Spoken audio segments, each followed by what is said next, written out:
We're rolling. Okay, folks, that is how we sew in the sweatbands on our hats. And some of you have probably wondered, we've actually had some customers ask us to sew in a leather sweatband, and we do not use leather. There's a reason for that.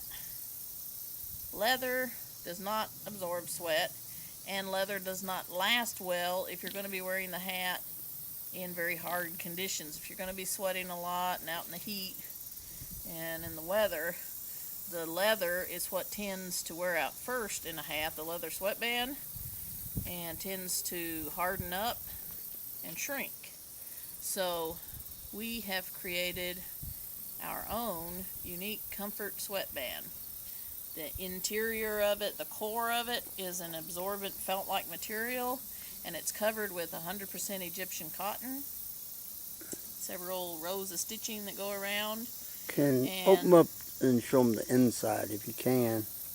If you were to flip it out, you can see there's a lighter core. Okay. That's our absorbent material.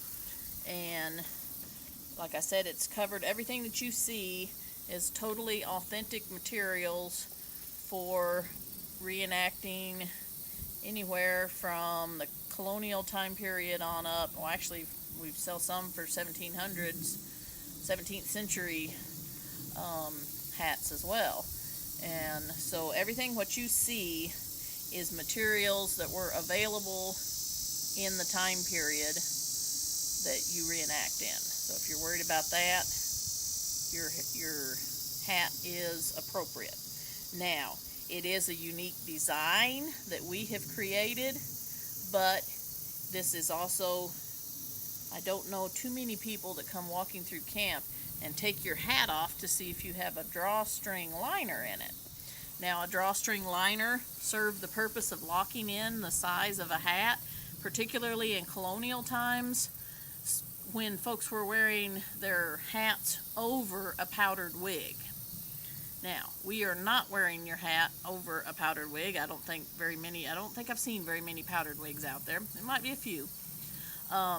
What we want to do is provide you with a hat that's as cool as possible for felt in the summer and as warm as possible in the winter. You'll notice that we've talked in one of our other videos about the size difference, that we have to calculate the hats 3/8 of an inch different from what you need to fit your head because of our sweatband.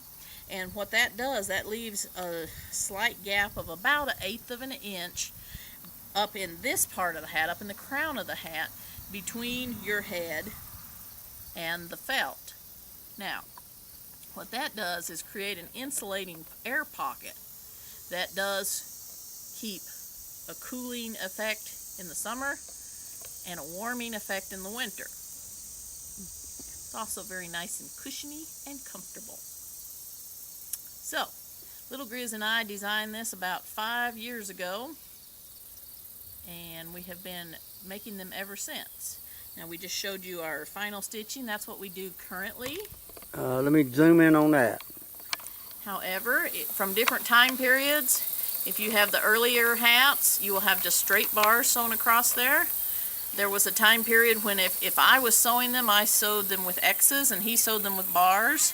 If you currently buy some of our Mountain Man hats from our distributors, you'll see that they have one X and then bars. And if you order from us, you get the beautiful diamond pattern.